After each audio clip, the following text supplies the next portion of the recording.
पहली बात तो ये कि जो ये सारी तस्वीरें आप देख रहे हैं, ये सारी गुरुजी ने मुझे प्रिविलेज दिया था खींचने के लिए। तो ऐसा था कि हमने जब गुरुजी के पास आना शुरू किया तो उनके वहाँ पे छोटे मंदिर में 2-3 तस्वीरें लगी हुई थी, तो जो इतनी खूबसूरत नहीं लग रही थी। तो मैंने कहा, गांधी ने मुझे कहा कि देखो रघुराय कि गुरुजी हमारे इतने शानदार इंसान और उनकी तस्वीरें अच्छी नहीं हैं, तो गुरुजी की तस्वीरें खींचनी। मैंने कहा बिल्कुल खींचे।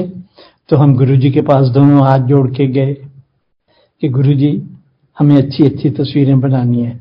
तो गुरुजी कहने लगे, हाँ हाँ जरूर बनाएंगे, ठीक है, बताऊंगा। तो दसांगा तो बट इट डिडंट हैपन। तो फिर एक दफे हमने फिर से बात की। उन दिनों शाम को हम 7 बजे से लेकर 10 बजे तक गुरुजी को मिलते थे छोटे मंदिर में। तो इसी तरह बड़े हफ्ते बीत गए। तो एक दिन मुझे क्या सूझा, मैं घर से निकल रहा था गुरुजी के वहां आने के लिए, तो मैं घर से कैमरा उठा लाया। तो मैंने गुरुजी के चरणों को छुआ और कैमरा रख दिया। कहते हो तू कैमरा लेके आ गया? मैं कहा हाँ जी गुरुजी। कहते ठीक है खींच लो। So this is how we started and we did a beautiful book on Guruji. तो गुरुजी जो थे वो जितने भी गुरु आजकल मार्केट में हैं या सरकारी गुरु हैं या जो भी हैं, हमारे गुरुजी ऐसे नहीं थे। वो उनकी शक्ति जो थी वो शिव शक्ति थी और बड़े ही शक्तिमान थे। तो शुरू में तो जब मैं आया तो मैं पहले उनको बड़े एनालिटिकली देखता था, क्रिटिकली, क्योंकि मैं पत्रकार हूं और हमारी आदत होती है कि हर एक को बड़े क्रिटिकली एनालिटिकली देखना। तो देखते रहता था। तो एक दिन गुरुजी मुझे कहते हैं, ये रघुराय तू किंतु परंतु करना छोड़ दे। तो मुझे बड़ा अजीब लगा कि गुरुजी ने तो पकड़ लिया है। तो इस तरह से फिर गुरुजी के साथ हमारा प्रेम बढ़ने लगा, क्योंकि हमने ये देखा कि गुरुजी जिस पे नजर डाल देते थे और जिस पे फोकस कर देते थे, उसकी सारी दुनिया आगे पीछे उसके सामने ला के रख देते थे। और ऐसी भी संगत आती थी कि जो बोलते भी नहीं थे और जब गुरुजी की नजर पड़ जाए तो उनका कल्याण दूर तक कर देते थे। तो मैंने सोचा कि गुरुजी हमारे बहुत शक्तिमान और अद्भुत एक नजर रखते हैं जो दूर तक देखते हैं। तो ऐसा हुआ कि जो हमें गुरुजी के पास लेके आए, वो उनको लंदन जाना था किसी काम के लिए। तो गुरुजी ने कहा नहीं नहीं अभी नहीं जाओ, मैं बताऊंगा कब जाना है। तो वो गुरुजी को चाय पिलाते थे हर रोज। तो फिर एक दिन गुरुजी ने कहा हाँ अब तुम चले जाओ, अच्छा टाइम है। तो गए। 1 हफ्ते के बाद वापस आए और वो गुरुजी के लिए चाय ला रहे थे। तब हम नए नए थे गुरुजी के पास। तो वो चाय लेके आ रहे थे। तो गुरुजी ने उनकी तरफ देखा, कहा ओए तू बीवी यहाँ छोड़ के वहां हनीमून मना रहा था? तो हम सारे चौंक गए। हमने कहा गुरुजी ने ये क्या कह दिया? तो हमने उससे पूछा जब लंगर वंगर खत्म हुआ जा रहे थे। कहते यार मैं क्या बताऊं, मैं एक शाम मैंने अपनी एक्स गर्लफ्रेंड के साथ बिताई और गुरुजी तो छोड़ते ही नहीं है, हर जगह नजर है उनकी। तो जब ये मैंने सुना तो मैंने कहा ये तो भगवान के बारे में सुनते हैं कि भगवान जब भी चाहे किसी को भी देख सकते हैं। तो फिर मेरा फेथ बड़ा स्ट्रांग हो गया। मैंने कहा गुरुजी जो हैं पारदर्शी हैं और इनर आई है उनकी कि जहां मर्जी फोकस कर लें। तो इस तरह से हमारा गुरुजी के साथ आना जाना बहुत बढ़ गया। तो मेरी बीवी जो है मीता, उनको थोड़ी स्पॉन्डिलाइटिस की प्रॉब्लम थी।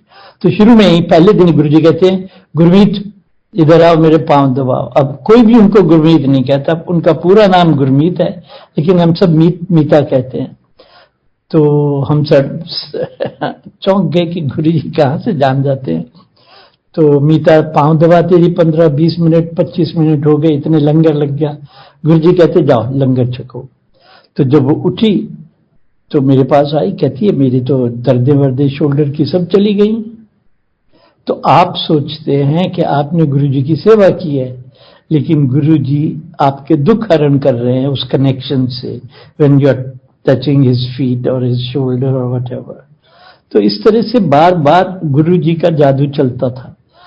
तो एक दिन मुझे कहने लगे चलो मेरे पाँव दबाओ। मैं पाँव दबा रहा था, और जो खराब बात मेरी ये है कि मुझे पाँव दबाने और हाथ दबाने का तरीका नहीं आता, तो मैं बड़ा झिझकता हूँ, क्योंकि अब गुरु जी के पाँव दबाने वाले और उनको मसाज देने वाले तो ऐसे कलाकार भी होंगे कई सारे जिनके हाथों में जादू हो। तो मुझे बड़ी तकलीफ होती थी, गुरु जी मुझे कहते हैं और मैं जानता नहीं हूँ। तो ऐसे मैं पाँव दबा रहा था, कोई बात ही नहीं हुई। उन्होंने कहा पाँव दबाओ, मैं पाँव दबा रहा हूँ। तो अपने आप बैठे बैठे मुझे कहते हैं कहाँ जा रहे हो? अब मैंने तो गुरु जी को कुछ नहीं कहा था कि कहाँ जा रहा हूँ या क्या हो रहा है। तो मैंने कहा गुरु जी बॉम्बे जा रहा हूँ। तो थोड़ी देर चुप रहने के बाद कहते हैं अच्छा क्या करने जा रहे हो? मैंने कहा गुरु जी मेरी फोटोग्राफ्स की एग्जीबिशन है। तो वो पहली बार थी जब मैं किसी कमर्शियल गैलरी के साथ फोटोग्राफ्स की एग्जीबिशन कर रहा था, जहां पे फोटोग्राफ्स की सेल भी होती है।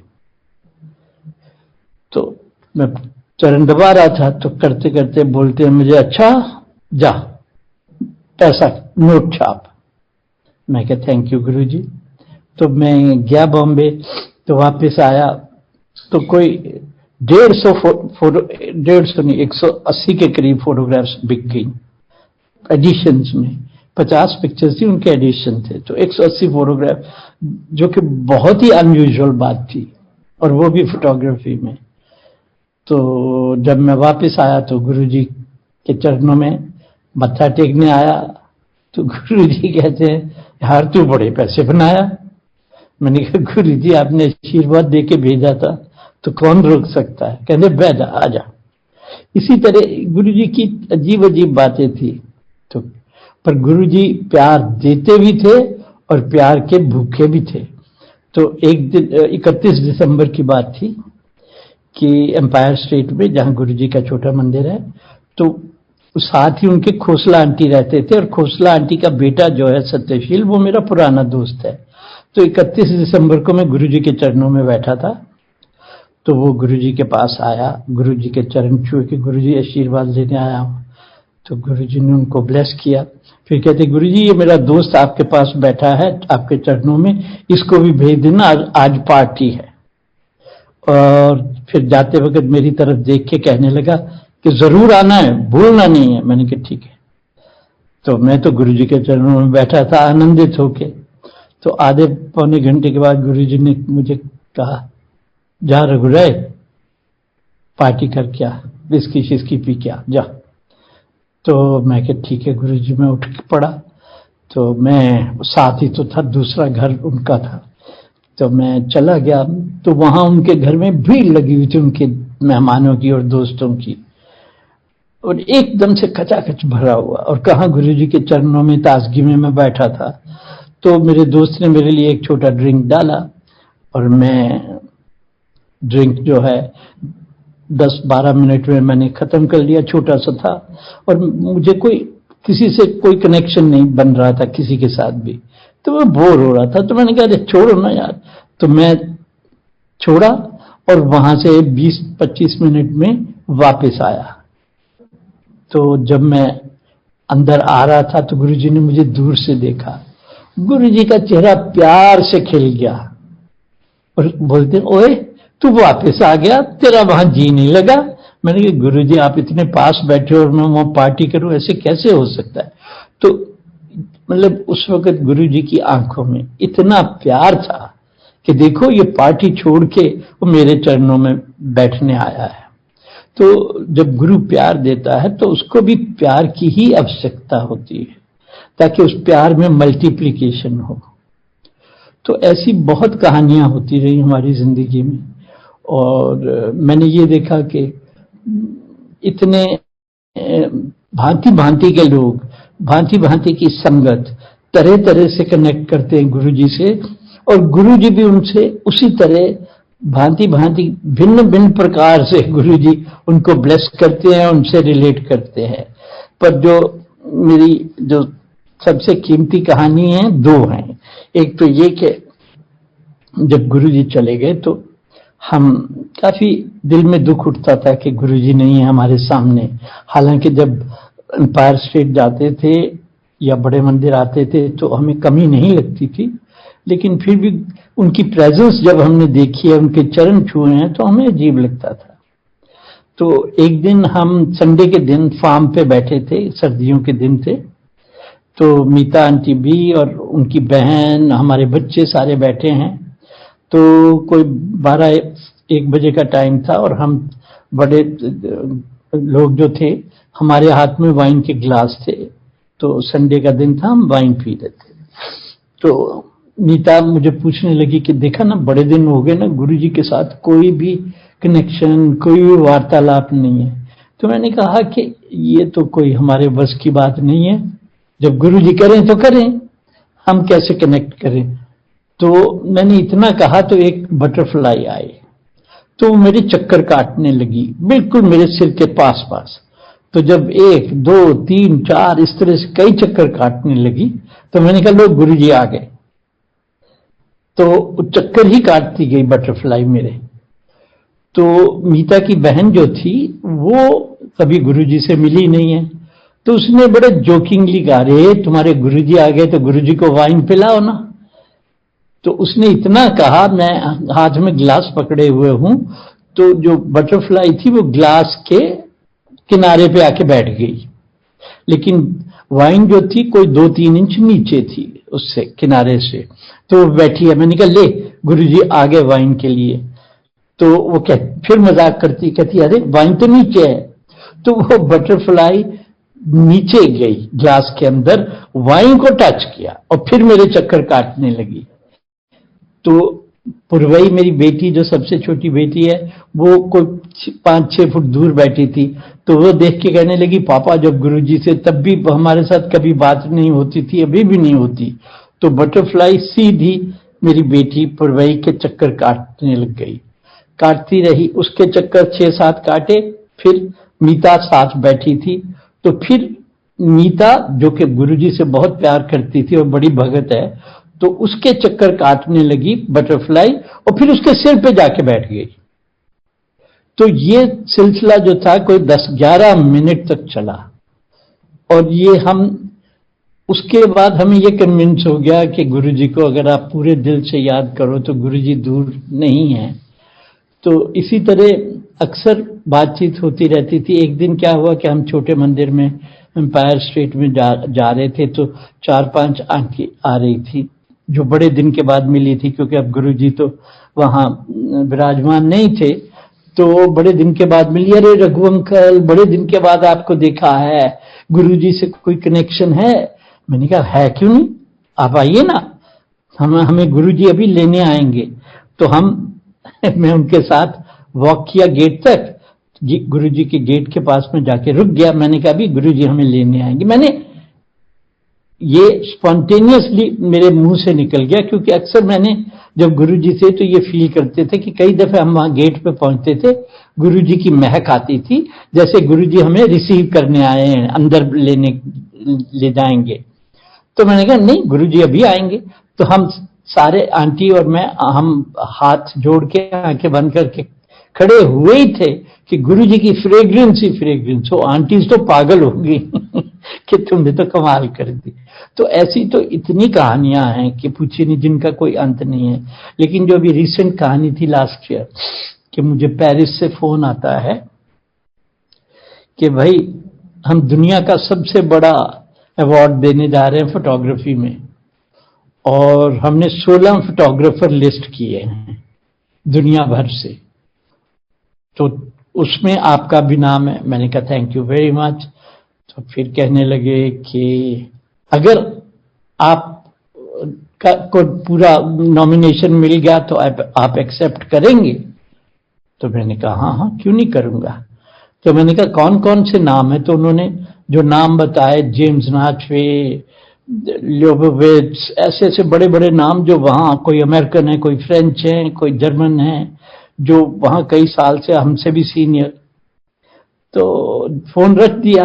नहीं, उन्होंने कहा कि हमें 2 दिन लगेंगे सारे पोर्टफोलियोज देखने में, और फिर हम आपको परसों शाम को बताएंगे क्या रिजल्ट है।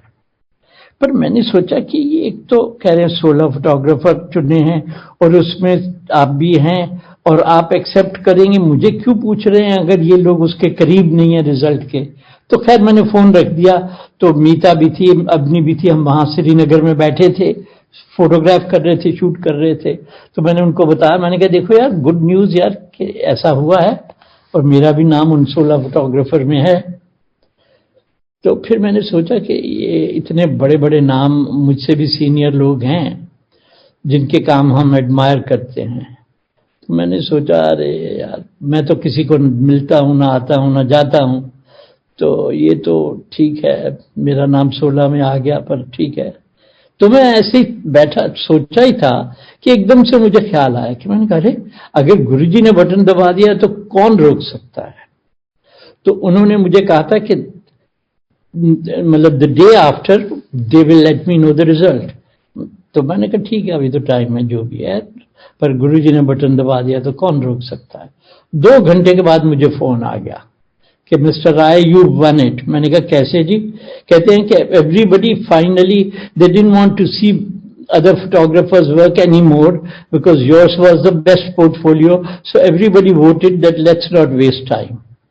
तो अब ये जो था अवार्ड इतना बड़ा था कि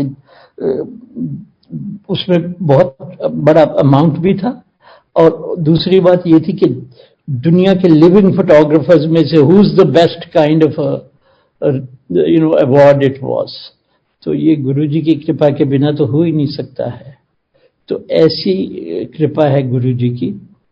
और अभी भी मैं छोटे मंदिर गया था, वहां लंगर किया, माथा टेका, गुरुजी की यही ब्लू बैकग्राउंड वाली तस्वीर लगी थी, तब से लगी हुई है।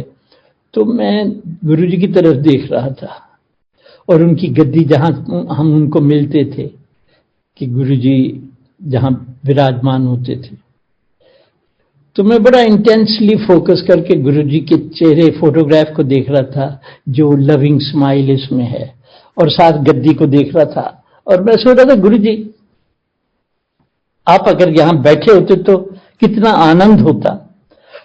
पर फिर मुझे ख्याल आया जब मैंने आंखें बंद की कि सचमुच में फिजिकली अगर गुरुजी मैं उनको छू नहीं सकता हूं, उनकी एनर्जी और उनकी प्रेजेंस इतनी स्ट्रांग है आज भी कि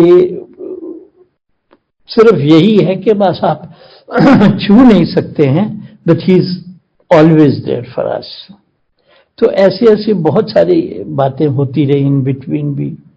और मेरी बेटियां जो हैं जब गुरुजी के चरणों में जाते थे तो एक 6 साल की थी और एक 8 साल की थी, और आज वो जवान 24 साल की और 26 साल की हो गई हैं। और आजकल देखिए, आजकल के लड़के लड़कियां ड्रग्स लेते हैं, मूवीज देखते हैं, भागते हैं, पार्टीज करते हैं, दारू पीते हैं।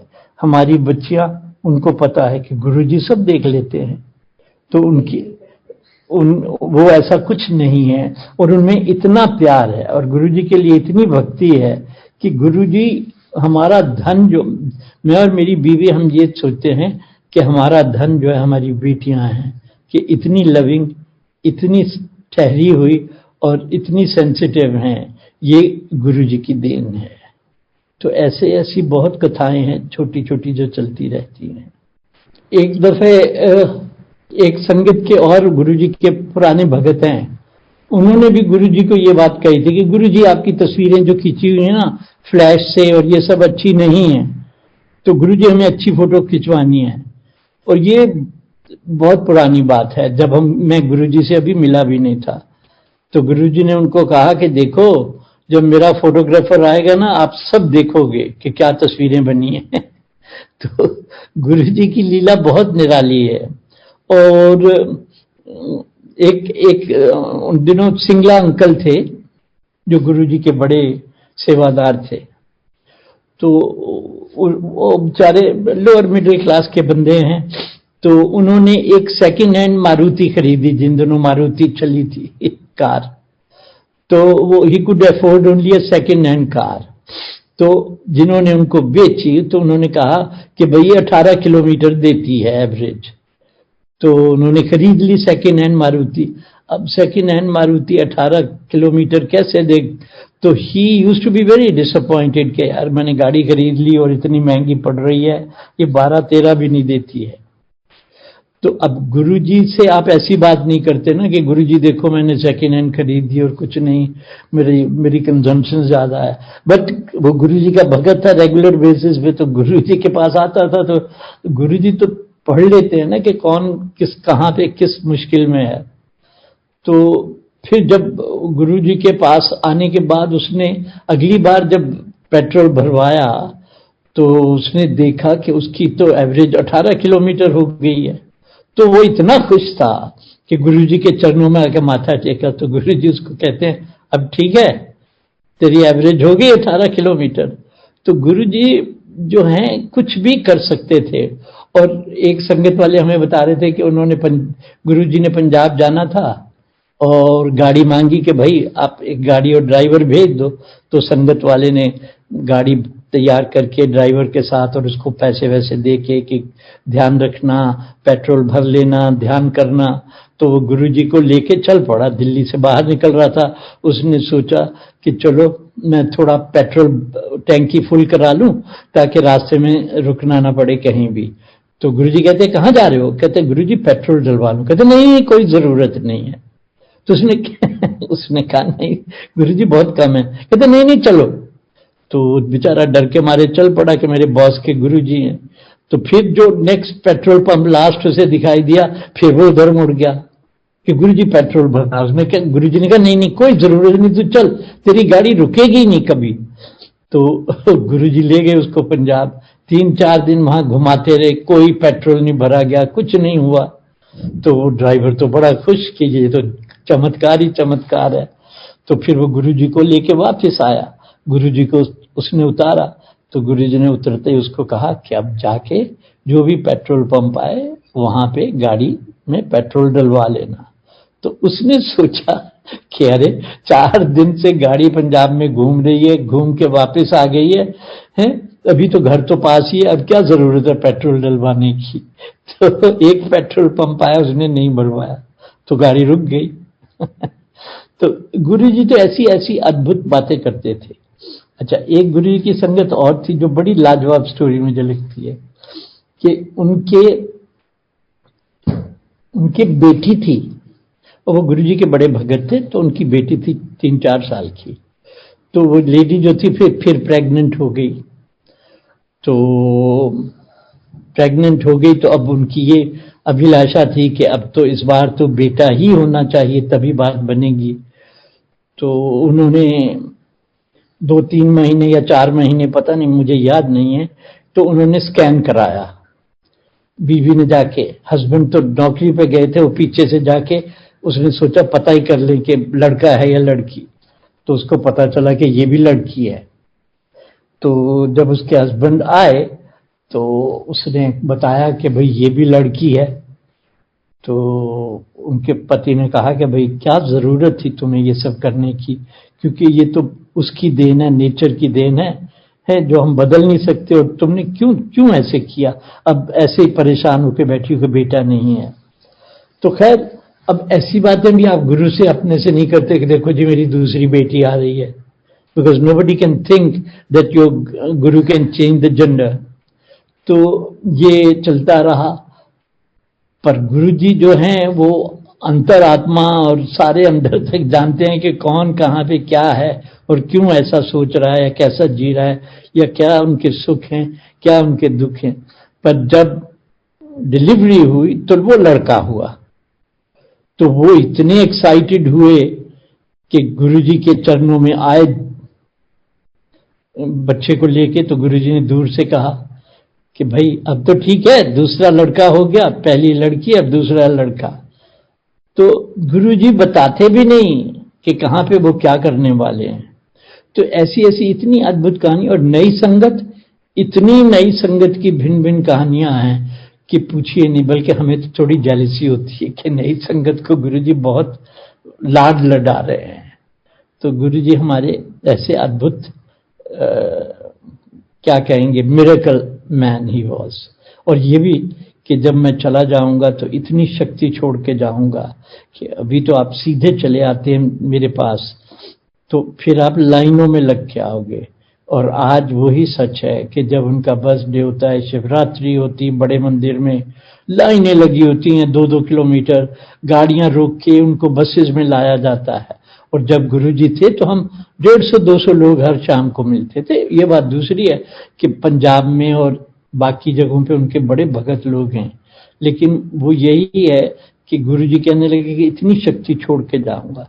तो मैं ये भी सोच रहा था कि ऐसी क्या बात है।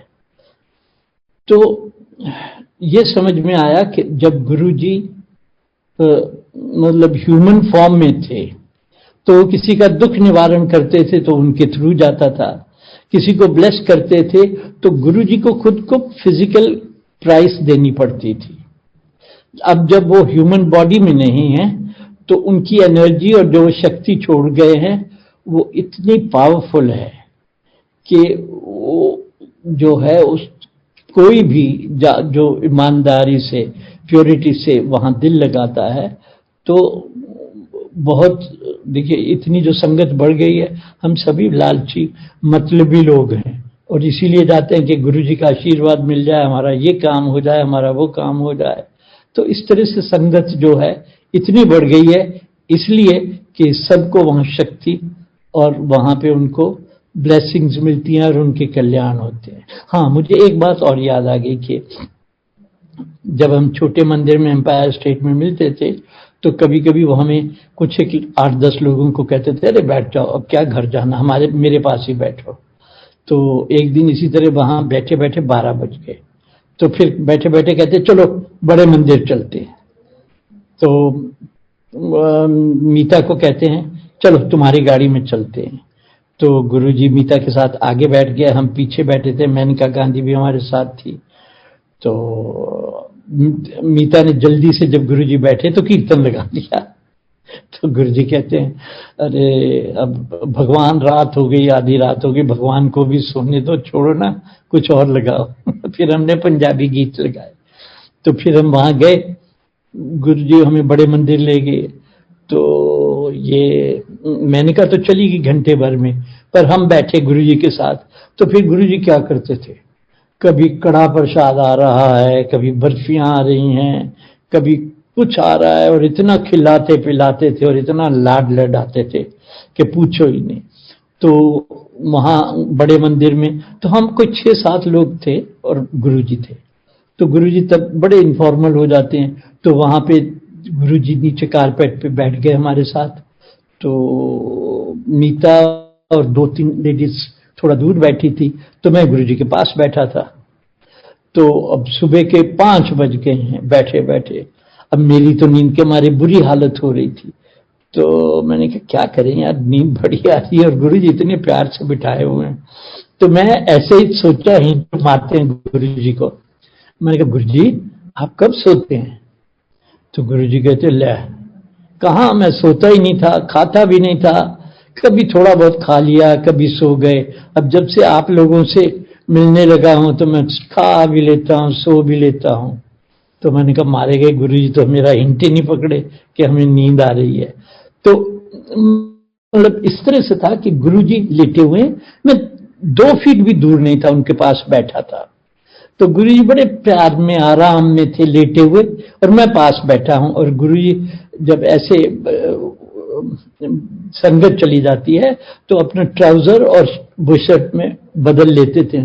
तो बुशर्ट पहनी हुई थी, गर्मियों के दिन थे, तो वो नीचे ऐसे लेटे हुए हैं कारपेट पे, मैं बिल्कुल उनके पास बैठा हूं।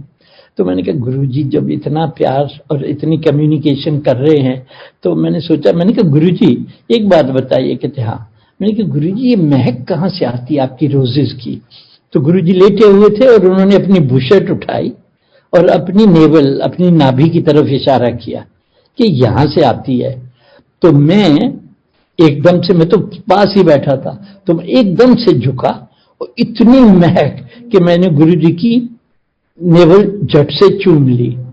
तो मैं तो धन्य हो गया और इतना आनंदित हुआ कि पूछिए नहीं।